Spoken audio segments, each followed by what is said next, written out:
नमस्ते। Horror story with Bajrang में आपका स्वागत है। आज की रात कुछ खास है क्योंकि आज हम आपको ले चलते हैं एक ऐसी जगह जहां समय ठहर सा गया है। एक ऐसा स्टेशन जहां ट्रेनें आती तो हैं लेकिन हर यात्री वापस नहीं लौटता।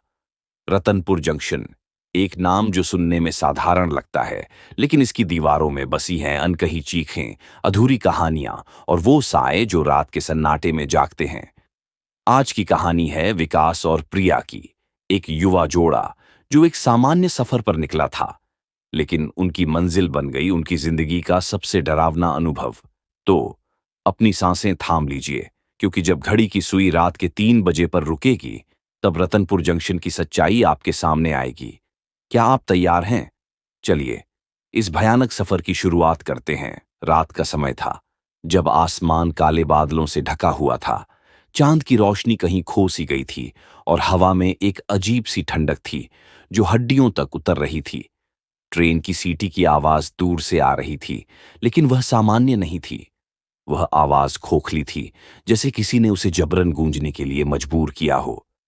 ट्रेन के एक डिब्बे में बैठे थे विकास और प्रिया, एक युवा जोड़ा जो अपनी नई नौकरी के लिए मध्य प्रदेश के एक छोटे से शहर रतनपुर जा रहे थे। उनकी ट्रेन मध्य रात्रि एक्सप्रेस, जो रात 9 बजे रतनपुर जंक्शन पहुंचनी थी, अब रात के 3 बजे तक भी अपनी मंजिल तक नहीं पहुंची थी। विकास खिड़की के पास बैठा था, उसकी आंखें थकान से भारी थीं। प्रिया, जो पहले उत्साहित थी, अब बेचैन होकर अपने फोन को बार बार चेक कर रही थी। ये क्या मजाक है विकास? ट्रेन को 6 घंटे हो गए लेट, और अब तो सिग्नल भी नहीं है। उसकी आवाज में गुस्सा और चिंता मिश्रित थी।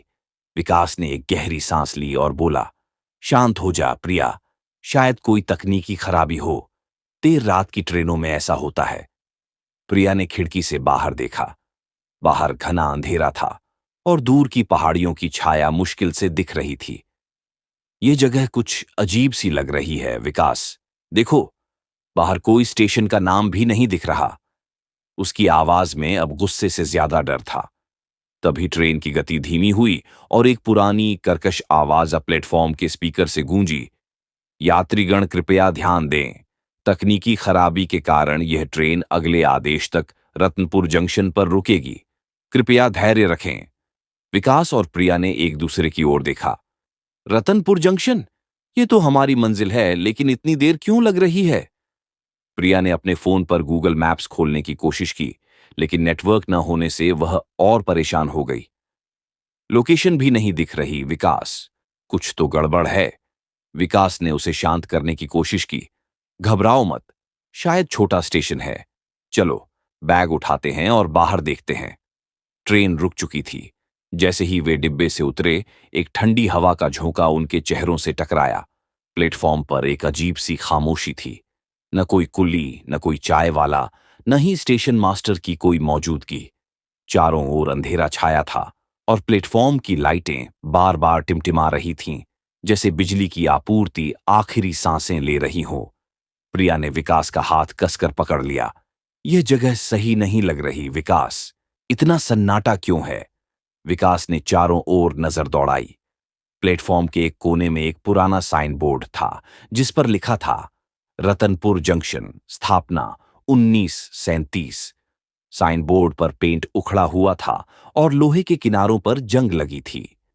शायद पुराना स्टेशन है, विकास ने खुद को तसल्ली देते हुए कहा, लेकिन उसकी आवाज में हल्की कांप थी।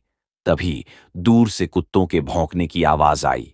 वह आवाज इतनी तीखी और बेचैन करने वाली थी कि प्रिया ने विकास का हाथ और कसकर पकड़ लिया। ये क्या था? इतनी रात को कुत्ते क्यों भौंक रहे हैं? उसकी आंखों में डर साफ दिख रहा था। विकास ने उसे शांत करने की कोशिश की। शायद जंगली कुत्ते हों। चलो, स्टेशन मास्टर के ऑफिस की तलाश करते हैं, कोई तो होगा यहां। वे स्टेशन के मुख्य द्वार की ओर बढ़े, लेकिन जैसे ही वे वहां पहुंचे, ट्रेन की सारी लाइटें अचानक बंद हो गईं। एक पल को ऐसा लगा जैसे पूरी दुनिया अंधेरे में डूब गई। प्रिया की सांसें तेज हो गईं और उसने पीछे मुड़कर देखा, लेकिन जो उसने देखा, उसने उसके रोंगटे खड़े कर दिए। ट्रेन, जो अभी कुछ मिनट पहले वहां खड़ी थी, अब गायब थी। प्लेटफॉर्म पूरी तरह खाली था, जैसे वहां कभी कोई ट्रेन आई ही ना हो। विकास, ट्रेन कहाँ गई? प्रिया की आवाज कांप रही थी। विकास ने भी पीछे मुड़कर देखा और उसका चेहरा सफेद पड़ गया। यह यह कैसे हो सकता है? ट्रेन अभी तो यहीं थी। उसने अपनी आंखें मलीं, जैसे वह किसी बुरे सपने से जागना चाहता हो। लेकिन यह कोई सपना नहीं था। सामने का प्लेटफॉर्म सुनसान था और दीवारों पर फैली ठंडक अब उनके शरीर में उतर रही थी। तभी प्लेटफॉर्म के दूसरे छोर पर कुछ हलचल हुई। विकास और प्रिया ने उस दिशा में देखा। वहां एक छोटी सी लड़की खड़ी थी, शायद 6-7 साल की। उसने फटी हुई सफेद फ्रॉक पहनी थी और उसके हाथ में एक पुरानी गुड़िया थी, जिसके चेहरे पर आंखें गायब थीं। लड़की की नजरें नीचे की ओर थीं और वह धीरे धीरे उनके पास आ रही थी। ये लड़की कौन है, इतनी रात को यहां अकेले? प्रिया ने फुसफुसाते हुए कहा। विकास ने उसका हाथ पकड़ा और धीरे से बोला, शायद कोई स्थानीय होगी। चलो, उससे पूछते हैं। वे दोनों लड़की की ओर बढ़े, लेकिन जैसे ही वे करीब पहुंचे, लड़की ने अचानक सिर उठाया। उसकी आंखें खाली थीं, जैसे दो गहरे गड्ढे जिनमें से एक अजीब सी ठंडक निकल रही थी। प्रिया के मुंह से एक हल्की सी चीख निकली और वह पीछे हट गई। अगले ही पल लड़की गायब हो गई, लेकिन जहां वह खड़ी थी, वहां अब एक जली हुई गुड़िया पड़ी थी, जिससे धीरे धीरे धुआं उठ रहा था। विकास और प्रिया स्तब्ध खड़े थे। उनके दिमाग में सवालों का तूफान उठ रहा था। यह क्या था? क्या वे किसी भ्रम में थे, या फिर यह जगह वाकई में सामान्य नहीं थी? तभी स्टेशन पर अचानक हलचल बढ़ गई। दूर से कुछ लोगों की आहट सुनाई दी। विकास और प्रिया ने राहत की सांस ली, ये सोचकर कि शायद अब कोई मदद मिलेगी। लेकिन जैसे ही वे लोग करीब आए, दोनों के चेहरे का रंग उड़ गया। ये लोग सामान्य नहीं थे। उनके चेहरे जले हुए थे, कपड़े फटे हुए और आंखें लाल, जैसे उनमें कोई आत्मा न हो। वे धीरे धीरे चल रहे थे, बिना कोई आवाज किए, जैसे हवा में तैर रहे हों। प्रिया ने विकास का हाथ और कसकर पकड़ा। ये ये लोग कौन हैं? ये इंसान नहीं लग रहे। उसकी आवाज में डर अब चरम पर था। विकास ने उसे पीछे खींचा और बोला, हमें यहां से निकलना होगा प्रिया, कुछ तो गड़बड़ है। वे दोनों स्टेशन के बाहर की ओर दौड़े, लेकिन बाहर का दृश्य और भी भयावह था। घना अंधेरा चारों ओर फैला था और सड़क पर कोई गाड़ी, कोई टैक्सी, कोई इंसान नहीं था। सिर्फ एक अजीब सी ठंडक थी, जो उनकी हड्डियों तक उतर रही थी। तभी पीछे से एक भारी आवाज गूंजी, कहाँ जा रहे हो साहब? रात का समय है, बाहर मत जाओ। वे दोनों पलटे। एक बूढ़ा कुल्ली उनके पीछे खड़ा था। उसका चेहरा झुर्रियों से भरा था, लेकिन उसकी आंखें इतनी गहरी थीं कि उनमें डूब जाने का डर लगता था। उसने एक पुराना ट्रॉली बैग पकड़ा हुआ था और उसकी मुस्कान में कुछ अजीब सा था। मैं आपको बाहर छोड़ दूंगा, जो सही लगे दे देना। विकास ने उसकी ओर देखा और तभी उसकी नजर कुल्ली के पैरों पर गई। उसके पैर जमीन को नहीं छू रहे थे। वह हवा में तैर रहा था, जैसे कोई भूत। प्रिया ने भी यह देख लिया और उसकी आंखें फैल गईं। विकास, ये क्या है? उसकी आवाज कांप रही थी। विकास ने प्रिया का हाथ पकड़ा और बिना कुछ कहे उसे खींचकर स्टेशन से बाहर की ओर भागा। लेकिन बाहर का रास्ता भी कोई राहत नहीं दे रहा था। अंधेरा इतना घना था कि सामने का रास्ता दिखना मुश्किल था। विकास ने अपना फोन निकाला, लेकिन गूगल मैप्स अब भी काम नहीं कर रहा था। हमें किसी तरह यहां से निकलना होगा प्रिया। वे दोनों पैदल चलने लगे, लेकिन कुछ कदम चलते ही उन्हें लगा कि कोई उनके पीछे है। प्रिया ने पीछे मुड़कर देखा, लेकिन वहां कोई नहीं था। फिर भी हर कदम के साथ वह आहट बढ़ती जा रही थी। तभी अचानक उनके पीछे वही लोग दिखे जो स्टेशन पर थे। उनकी लाल आंखें, जले हुए चेहरे और होठों पर अजीब सी मुस्कान। वे धीरे धीरे विकास और प्रिया की ओर बढ़ रहे थे, जैसे कोई शिकारी अपने शिकार की ओर। प्रिया की चीख निकल गई, विकास, ये हमें मार डालेंगे। विकास ने उसे और कसकर पकड़ा और बोला, भाग प्रिया, पीछे मत देख। वे दोनों पूरी ताकत से भागे, लेकिन तभी प्रिया का हाथ विकास के हाथ से छूट गया। विकास रुका और पीछे मुड़ा। प्रिया जमीन पर गिरी थी और उसके चारों ओर वही भूतियां चेहरे घेरा बनाए खड़े थे। विकास का दिल जोर जोर से धड़क रहा था। वह प्रिया को किसी भी कीमत पर नहीं छोड़ सकता था। उसने पास पड़ी एक लकड़ी उठाई और उन चेहरों की ओर दौड़ा। लेकिन जैसे ही उसने हमला किया, वे लोग धुएं में बदल गए और अगले ही पल फिर सामने प्रकट हुए, और भी डरावने। विकास की सांसें तेज हो रही थीं, उसका चेहरा पसीने से भीग चुका था। तभी अंधेरे के बीच से एक बूढ़ा आदमी प्रकट हुआ। उसकी सफेद दाढ़ी, गहरी आंखें और चेहरे पर रहस्यमयी मुस्कान थी। उसने गंभीर आवाज में कहा, तुम्हें यहां नहीं आना चाहिए था। ये स्टेशन अभिशप्त है। जो भी यहां रात के 3 बजे आता है, वह कभी वापस नहीं जाता। विकास की आंखें नम हो गईं। उसने गिड़गिड़ाते हुए कहा, प्लीज हमें जाने दें, हमने कुछ नहीं किया। बूढ़े की मुस्कान और गहरी हो गई। देर हो चुकी है बेटा, अब कोई नहीं बचता। बूढ़े की बातें सुनकर विकास और प्रिया के दिल में एक ठंडी सिहरन दौड़ गई। अंधेरा अब और गहरा हो चुका था और हवा में एक अजीब सी सड़ांध थी, जैसे कुछ सड़ रहा हो। बूढ़े की आंखें उन दोनों को घूर रही थीं और उसकी मुस्कान में कुछ ऐसा था जो डर के साथ साथ रहस्य का एहसास करा रहा था। यह स्टेशन, ये रतनपुर जंक्शन, ये कोई साधारण जगह नहीं है, बूढ़े ने अपनी भारी आवाज में कहना शुरू किया। बहुत साल पहले इसे रतनपुर और जंक्शन कहा जाता था। एक छोटा सा स्टेशन जो पास के गांवों को जोड़ता था। रोज सैकड़ों लोग यहां से आते जाते थे, किसान, मजदूर, व्यापारी और बच्चे भी।